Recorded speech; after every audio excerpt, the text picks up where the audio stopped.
നമസ്കാരം. മലയാളി വാർത്ത ഹെൽത്തിലേക്ക് സ്വാഗതം.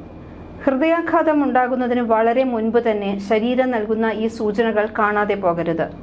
ഹൃദ്രോഗം എന്നത് ഹൃദയത്തെയും രക്തക്കുഴലുകളെയും ബാധിക്കുന്ന വിവിധ അവസ്ഥകളെ ഉൾക്കൊള്ളുന്ന വിശാലമായ ഒരു പദമാണ്. ഇതിൽ കൊറോണറി ആർട്ടറി രോഗം, ഹൃദയമിടിപ്പിലെ ക്രമക്കേടുകൾ, ജന്മനാലുള്ള ഹൃദയ വൈകല്യങ്ങൾ എന്നിവയെല്ലാം ഉൾപ്പെടുന്നുണ്ട്. ഉയർന്ന രക്തസമ്മർദ്ദം, ഉയർന്ന കൊളസ്ട്രോൾ, പ്രമേഹം, പുകവലി തുടങ്ങിയവയാണ് പ്രധാന കാരണങ്ങളായി പറയുന്നത്. നെഞ്ചെരിച്ചിൽ, ശ്വാസതടസ്സം, ക്ഷീണം തുടങ്ങിയവയാണ് സാധാരണ ലക്ഷണങ്ങളായി കാണുന്നത്. ലോകാരോഗ്യ സംഘടന പറയുന്നത് 80% ഹൃദയാഘാതവും നമ്മൾക്ക് തടയാൻ കഴിയും എന്നാണ്. എന്തൊക്കെ കാര്യങ്ങളാണ് ഹൃദയാഘാതം വരുത്തുന്നത് എന്ന് ആദ്യം നമ്മൾ അറിഞ്ഞിരിക്കേണ്ടതുണ്ട്. അപായ ഘടകങ്ങൾ, റിസ്ക് ഫാക്ടേഴ്സ് നിയന്ത്രിച്ചു കഴിഞ്ഞാൽ ഹൃദയാഘാതം വരാനുള്ള സാധ്യത നമ്മൾക്ക് ഗണ്യമായി കുറച്ചെടുക്കാം. പ്രായം കൂടുന്ന സമയത്ത് ഒരു വ്യക്തിക്ക് ഹൃദ്രോഗ സാധ്യത കൂടിക്കൂടി വരികയാണ് ചെയ്യുന്നതെന്ന് നമുക്കെല്ലാം അറിയാം. 65 വയസ്സ് കഴിഞ്ഞ പുരുഷന്മാരിലും 70 വയസ്സ് കഴിഞ്ഞ സ്ത്രീകളിലും ഹൃദയാഘാതം വരാനുള്ള സാധ്യത ചെറുപ്പക്കാരെ അപേക്ഷിച്ച് കൂടുതലാണ്. അച്ഛനോ അമ്മയ്ക്കോ സഹോദരങ്ങൾക്കോ ഹൃദ്രോഗം വന്നിട്ടുണ്ടെങ്കിൽ ഈ വ്യക്തിക്കും ഹൃദ്രോഗം വരാനുള്ള സാധ്യത മറ്റുള്ളവരെ അപേക്ഷിച്ച് കൂടുതലാണ് എന്ന് പറയാം. പുകവലിക്കുന്ന വ്യക്തികൾക്ക് ഹൃദ്രോഗം വരാനുള്ള സാധ്യത പുകവലിക്കാത്തവരെക്കാളും 8 മടങ്ങ് കൂടുതലാണ്. പുകയിലയിൽ അടങ്ങിയിരിക്കുന്ന നിക്കോട്ടിൻ പോലുള്ള വിഷവസ്തുക്കൾ നമ്മുടെ ഹൃദയത്തിലെ രക്തധമനികളിൽ ഉള്ള പാടയെ നശിപ്പിക്കുകയും ആ ഭാഗത്ത് കൊളസ്ട്രോൾ അടിഞ്ഞുകൂടി ഹൃദയത്തിലെ രക്തക്കുഴലിനകത്ത് പെട്ടെന്ന് ബ്ലോക്ക് വരാനുള്ള സാധ്യതയും കൂടിക്കൂടി വരുന്നതാണ് പുകവലിക്കുന്ന വ്യക്തികളിൽ കണ്ടുവരുന്നത്. രണ്ടാമതായി, പ്രമേഹമുള്ള വ്യക്തികൾക്ക് ഹൃദ്രോഗം വരാനുള്ള സാധ്യത മറ്റുള്ളവരെക്കാളും കൂടുതലാണ്. പ്രമേഹ രോഗികൾക്ക് ഹൃദ്രോഗം വരാൻ ഇടവരുന്നതിന്റെ പ്രധാന കാരണം ഷുഗർ നല്ല രീതിയിൽ കൺട്രോൾ അല്ലാണ്ട് ഇരിക്കുന്ന സമയത്ത് നമ്മുടെ രക്തത്തിനകത്ത് ഉള്ള അമിതമായ ഗ്ലൂക്കോസ് ഹൃദയത്തിലെ രക്തക്കുഴലിനകത്തുള്ള പാടയ്ക്ക് കേടുപാടുകൾ ഉണ്ടാക്കുന്നതുകൊണ്ടാണ്. അതുപോലെ തന്നെ ശരീരത്തിൽ അമിതമായി ഗ്ലൂക്കോസ് ഉണ്ടായിക്കഴിഞ്ഞാൽ ഈ ഗ്ലൂക്കോസ് കൊളസ്ട്രോൾ ആയി മാറാൻ ഇടയുണ്ട്. കൊളസ്ട്രോൾ ഹൃദയത്തിലെ രക്തക്കുഴലിനകത്ത് പോയി അടിഞ്ഞുകൂടി ബ്ലോക്ക് ആയി മാറാനുള്ള സാധ്യതയാണ് ഉണ്ടാകുന്നത്. അതുകൊണ്ട് ഷുഗറുള്ള വ്യക്തികൾ എല്ലാവരും പ്രമേഹം നല്ല രീതിയിൽ നിയന്ത്രിക്കേണ്ടതുണ്ട്. പ്രമേഹമുള്ളൊരു വ്യക്തിക്ക് 10 വർഷത്തിലധികമായി പ്രമേഹം ഉണ്ട് എന്നുണ്ടെങ്കിൽ പ്രമേഹം നിയന്ത്രിച്ചാൽ മാത്രം പോരാ, ആ വ്യക്തി കൊളസ്ട്രോൾ കുറയ്ക്കാനുള്ള മരുന്നും കഴിക്കേണ്ടതായിട്ടുണ്ട്.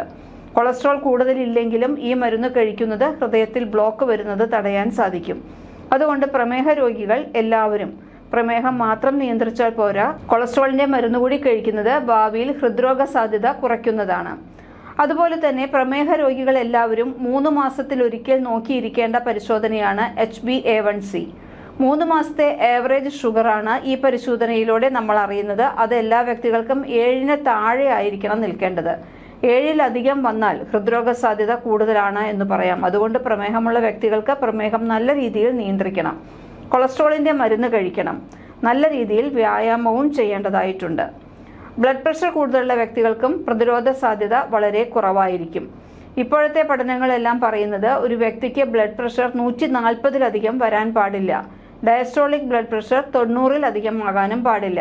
അതായത് 140/90 എന്ന ഒരു കണക്കിലായിരിക്കണം പ്രഷർ ഉണ്ടായിരിക്കേണ്ടത്. ഏത് പ്രായമാകും തോറും 140/90 കൂടുതൽ പ്രഷർ വരുന്നുണ്ടെങ്കിൽ അത് ഹൃദ്രോഗ സാധ്യത കൂടുതലാക്കും. അതുകൊണ്ട് ബ്ലഡ് പ്രഷർ ഉള്ള വ്യക്തികൾ അത് നിയന്ത്രിക്കണം. വ്യായാമത്തിലൂടെയും ഉപ്പ് കുറയ്ക്കുന്നതിലൂടെയും നിയന്ത്രിക്കാവുന്നതാണ്.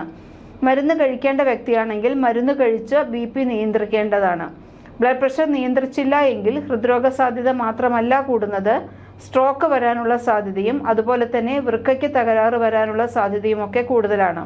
കൊളസ്ട്രോൾ അമിതമായി ശരീരത്തിലുള്ള വ്യക്തികൾക്ക് ഹൃദ്രോഗ സാധ്യത കൊളസ്ട്രോൾ ഇല്ലാത്തവരെക്കാൾ കൂടുതലാണ്.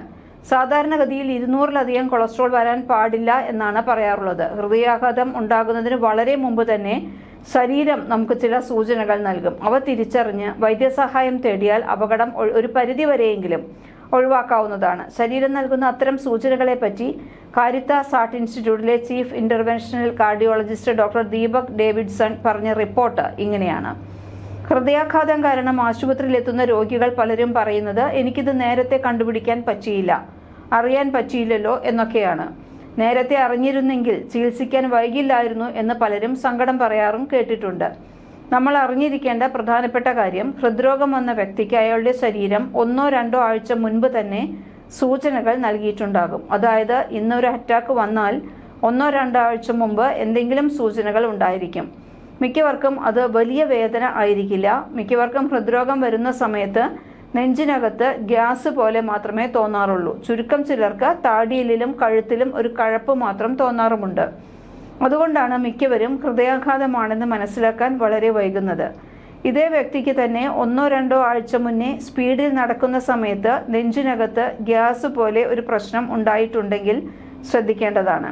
റെസ്റ്റ് എടുക്കുമ്പോൾ ബുദ്ധിമുട്ട് മാറിയാലും ഇത് വളരെ പ്രാധാന്യത്തോടു കൂടി തന്നെ എടുക്കണം.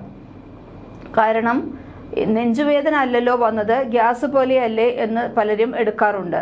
റെസ്റ്റ് എടുത്തപ്പോൾ അത് മാറുകയും ചെയ്തു, അതുകൊണ്ട് ഹൃദ്രോഗത്തിൻ്റെയാണെന്ന് മനസ്സിലാക്കിയില്ല എന്ന് പറയാറുണ്ട്.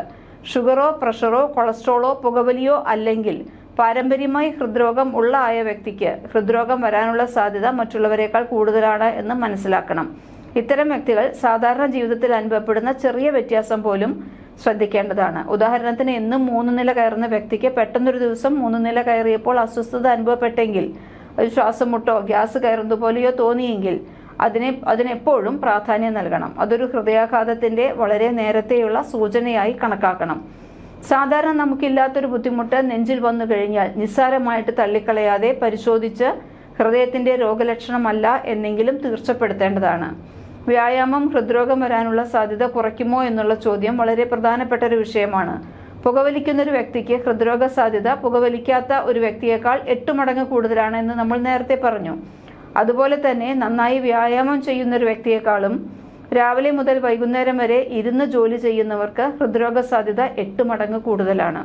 പക്ഷെ നമ്മളിൽ പലർക്കും ഇങ്ങനെ ഇരുന്ന് ജോലി ചെയ്യേണ്ട അവസ്ഥയാണ്. ഈ വ്യക്തികളെല്ലാവരും കമ്പ്യൂട്ടറുമായി ജീവിതം ചെലവിടുന്നവരായിരിക്കും. എല്ലാവരും വ്യായാമത്തിന് സമയം കണ്ടെത്തേണ്ടതാണ്. അതാണ് പ്രധാനപ്പെട്ട കാര്യം. ദിവസവും ഒരു അരമണിക്കൂർ ആഴ്ചയിൽ 5 ദിവസം നടക്കുകയോ ഓടുകയോ സൈക്കിൾ ചവിട്ടുകയോ ചെയ്യേണ്ടതാണ്. അടുത്തുള്ള ജിമ്മിൽ പോയി എന്തെങ്കിലും വ്യായാമം ചെയ്യുന്നത് ഹൃദ്രോഗം തടയാൻ സഹായിക്കും.